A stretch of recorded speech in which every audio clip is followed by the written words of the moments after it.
Hello everybody. So we are going to start with the valence bond theory. Valence bond theory today for explaining the chemical bonding. Okay. Now valence bond theory, obviously in short we also write it as VBT. The first point about valence bond theory you must know is that who is the one who proposed it. It's two scientists who proposed it. Sometimes one mark question comes, so you must be very aware of that. The first point of the valence bond theory is that it was proposed by two scientists, Hitler and London. Okay, these are the name of the two scientists, Hitler and London, and actually it was developed by Pauli. This is the first information you should know. This is just information, nothing else.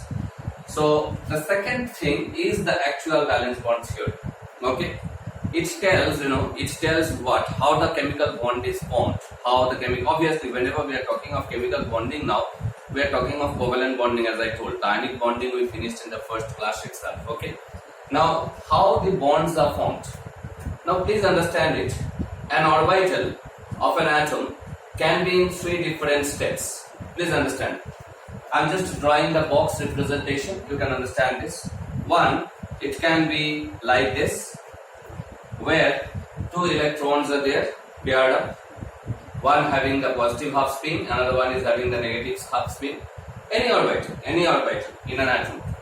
Another state that can be the electron. That can the orbital be stay is that having a single electron in it.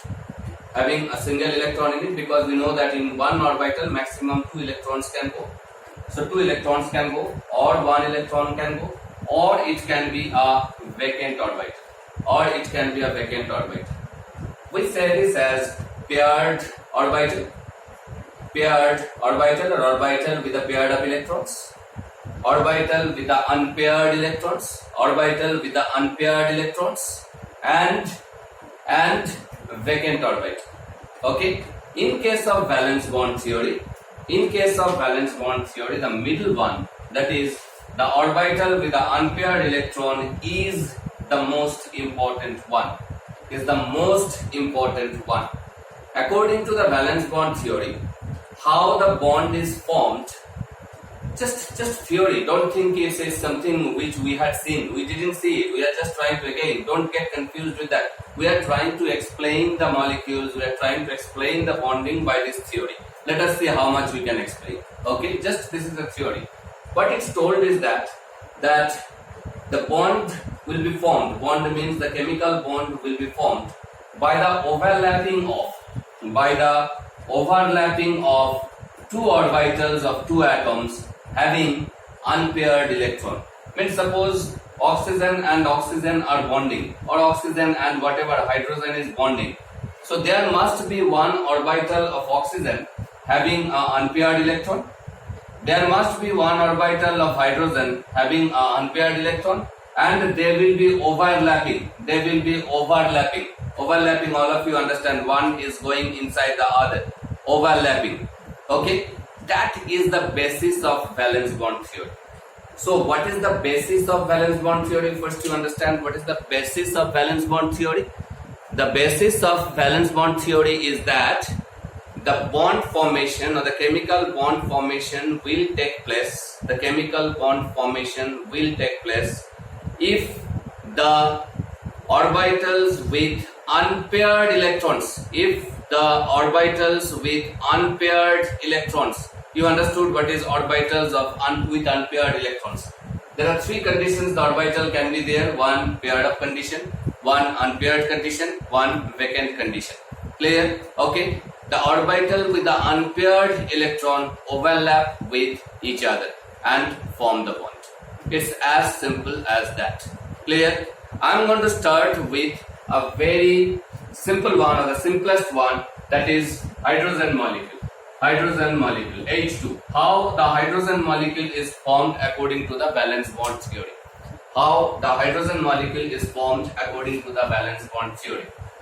Let us see that. So what is the electronic configuration of hydrogen atom? We know the electronic configuration of hydrogen atom is 1s1. So 1s1 means 1s is there and that is 1 electron is there. So it is ready to overlap. The other hydrogen atom, this is hydrogen, suppose Ha and Hb, another hydrogen atom which is also has got 1s1. So both of them are ready actually to form what? To form the chemical bonding according to the BBT. Now how are they forming the chemical bonding? Please understand it. That is explained by valence bond theory, and this way of explanation is called, we call it, let me just tell it, is called potential energy diagram. Okay, potential energy diagram. Okay, potential energy diagram. Please, nothing is there. It's very simple. Just take, just understand. Listen to me and then just read it. But that's all. Okay. So there is one hydrogen atom. There is another hydrogen atom far away from each other. Fine. Ha. This is Ha, and this is Hb. Far away of each other. Now, what is the structure of Ha? We already know the structure of Ha. That there is a nucleus. There is a nucleus where the plus charge is there. One proton is there, and there is one electron. There is one electron at the first 1s orbital. Clear? There is in Hb also there is one proton. There is a positive charge. There is a proton in the center, nucleus, and there is one electron in the 1s orbital. There is one electron in the 1s orbital. I am representing this proton as a Pa. I am representing this proton as Pb. I am representing this electron as electron as Eb. And I am representing this electron as Ea. Fine. Okay. So there is one hydrogen atom Ha who has got proton Pa and electron Ea, proton Pb and electron Eb, and they are certain distance away from each other, far away from each other. There will be two types of force of interaction. Whenever I am talking of force of interaction, it includes force of attraction and force of repulsion. Force of interaction means force of attraction as well as force of repulsion. Now, what are the force of attraction? See, force of attraction. What is the force of attraction? All of you can understand that. This Pa, between these two atoms, this Pa, that means the proton of A is attracting electron of B. Proton of A is attracting electron of B. That's one force of attraction. The second force of attraction is what? The second force of attraction is proton of B. Proton of B is attracting electron of A. Yes, these are the two forces of attraction that are taking place. These are the two forces of attraction that are taking place. And what are the force of repulsion? What are the force of repulsion? Force of repulsion are between the proton of A and proton of B.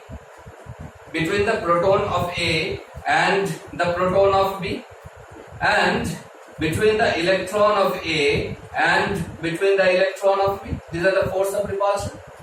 So there are both the forces, both type of forces are acting on it when they are far distance away from each other. One is force of attraction. One type of force of interaction is force of attraction. The other type is force of repulsion. There are two forces of attraction, proton of A with electron of B, proton of B with electron of A, and there is force of repulsion between proton of A and proton of B, electron of A and electron of B. When they are far away from each other, the force of attraction is more than the force of repulsion. So they are coming closer to each other. They are coming closer to each other because force of attraction is more than force of repulsion. Force of attraction is more than force of repulsion. Now simultaneously I am drawing the curve also. You can understand the curve. Okay. This is energy we are drawing. Obviously this is potential energy we are drawing. Okay. Energy we are drawing in this direction. And in this direction we are drawing, this is actually 0. The energy is 0 over here. That is why I am drawing it over here. Okay. And in this direction we are drawing the distance. Okay. Let me write it over here. We are drawing the distance between the atoms. In this direction, we are drawing the distance between the two atoms. So when it is coming closer, obviously why it is coming closer? Because it is getting more and more stable. And I told you earlier also that more and more stable means its energy is becoming lesser and lesser. So its energy is getting decreased as it is coming closer. So it's coming closer and the energy is decreased. Energy is decreased uniformly. Clear? One time will come when, so obviously when these are coming, when they are approaching towards it, please understand it, the force of attraction is more than force of repulsion. Force of attraction is more than force of repulsion. But as they are approaching, the force of attraction decreasing, force of repulsion increasing. As they are approaching each other, the force of attraction decreasing and force of repulsion increasing. One time will come when the force of attraction and force of repulsion will be same. Okay, will be same. At that time, what will happen? They will form the bond, and the bond formation will take place just by overlapping it. These are s orbitals, so spherical in shape, so they are just overlapping with each other. This is nucleus A, this is nucleus B, and they are overlapping with each other. Okay, the bond is formed and the hydrogen molecule is produced, and at that condition the energy will be minimum. The energy will be minimum. So it is coming down. One time will come when the energy will be minimum. This distance means what? This distance means internuclei distance. This is nothing but internuclei distance. Okay, the distance between the two nucleus. So this distance when the bond is formed is nothing but the bond length. So at the bond length, the energy will be minimum. Please understand the curve. Don't just see the drawing. You please understand it scientifically. Okay, the energy is minimum.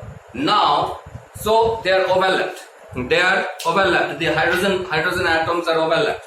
Now, if I try to push it more close to each other by some energy, they will repel abruptly. The force of repulsion will be abrupt. The force of repulsion will act abruptly. And since force of repulsion will act abruptly, the energy will all of a sudden jump. Okay, it will just jump to very high energy all of a sudden. If I bring closer to that, the atom will be destroyed. The molecule will be destroyed. There will be no bonding. Okay, this is the explanation of the formation. So what is this? This distance is what? This distance is nothing but the bond length. And see, it looks like a well. Well means kua. Okay, it looks like a well. This looks like a well. Okay, a dipped well. Clear? Okay, that is why this is also called potential energy well. And this diagram is known as potential energy diagram, and that is how we explain the structure of or the formation of bond between the hydrogen atoms in hydrogen molecule. I am repeating, please understand it. So there are two hydrogen atoms to form the H2 molecule, HA and HB. Fine. HA has its own nucleus, own electron. HB has its own nucleus, own electron. So when they are approaching each other or when they are far distance away from each other, they are experiencing two types of force of interactions. एक क्या है? Force of attraction. The other one is force of repulsion. Force of attraction क्या है? One's nucleus is attracting the other's electron. The second nucleus is attracting the first electron. That's force of attraction. And what is force of repulsion? The nuclei of both are repelling each other. The electrons of both are repelling each other. That is force of repulsion. When they are far distance away from each other, the force of attraction is more. But as they are approaching, force of repulsion is getting more, but still the force of attraction is more. One time will come when the force of attraction and force of repulsion will be same. At that time, the bond formation will take place. Right? As the bond is formed,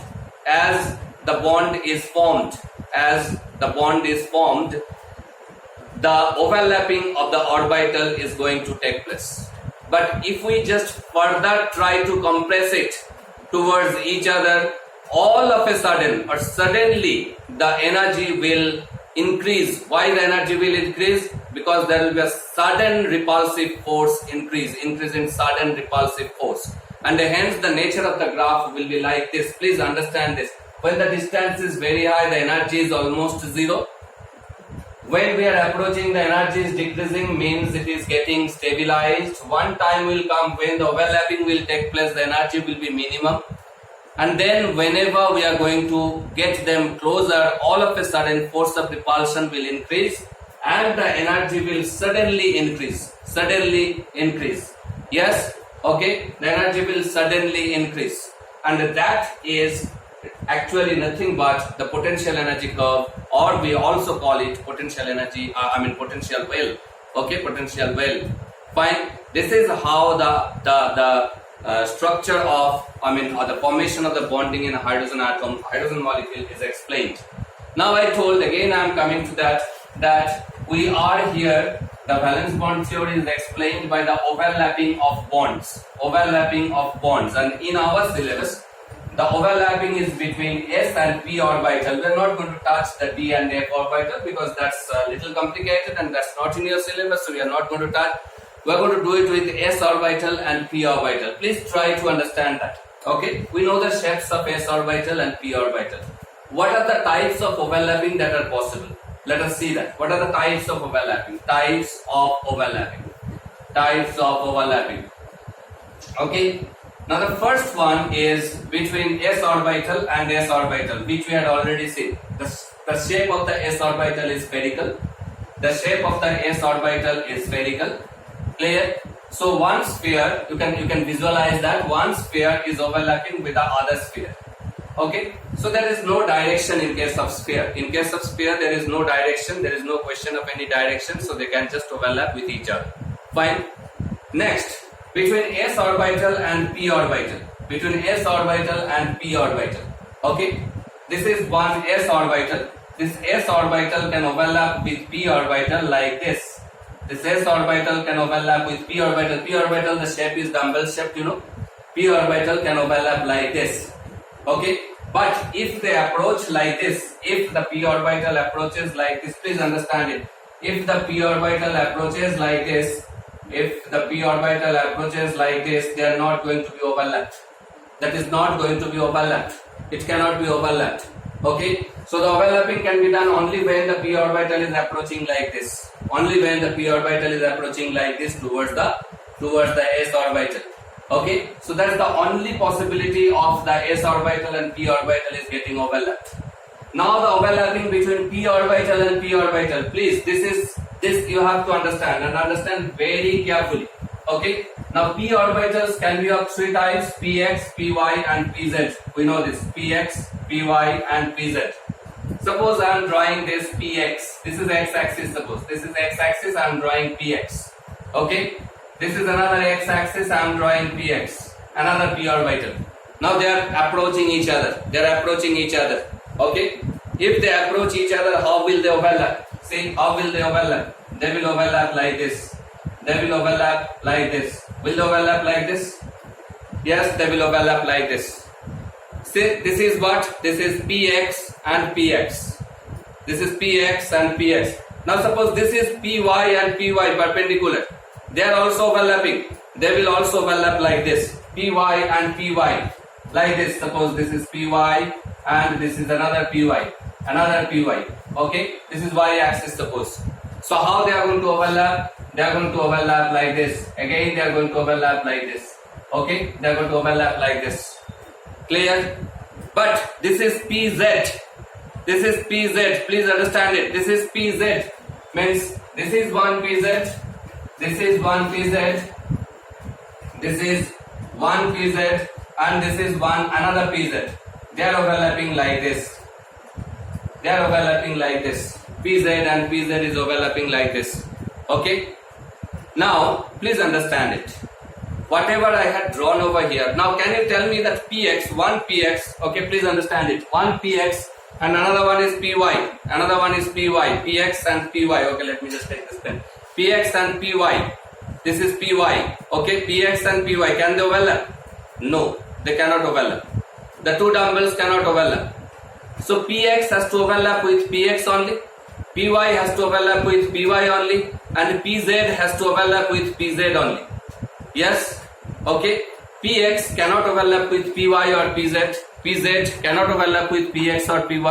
So the directions must be same for the overlapping. That is the first condition. The second thing what I told is that there are two types of overlapping you see. Please understand it. There are two types of overlapping. One we call head-on overlapping. Head-on. You know, head-on collision. Head-on overlapping. S and S orbitals are overlapping. S and S orbitals are overlapping. They are overlapping like this. Now keep one of the sphere fixed. Please visualize it. Keep one of the sphere fixed. If you rotate the other spheres, the overlapping is undisturbed. The overlapping is undisturbed. Yes. Same way, if you talk about Pz and Pz, which are overlapping like this, which are overlapping like this. If you keep one of the orbital fixed, rotate the other orbital, it is not going to be disturbed. The overlapping is not going to be disturbed.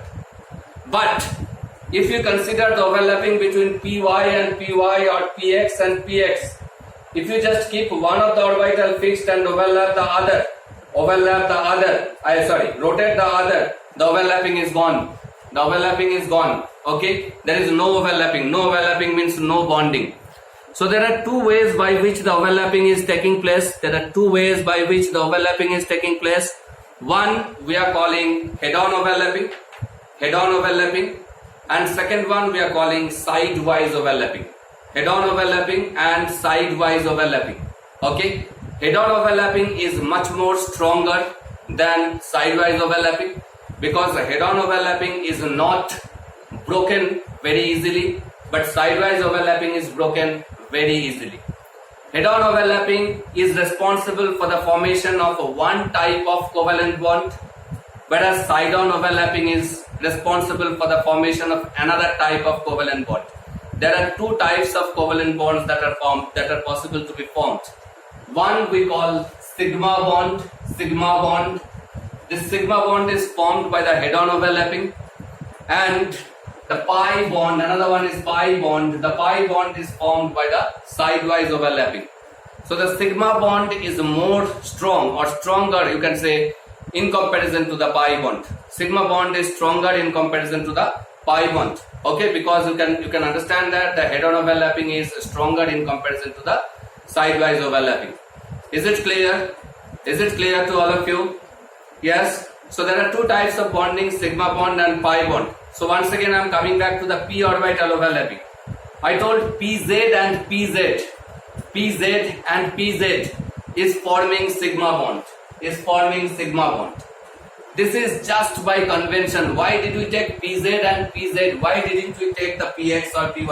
This is just by convention. If you can remember, in quantum numbers I told that the value of L is 0 for Z, Pz. L is 0 for Pz. Now the time has come to know that why Pz? Because by convention this one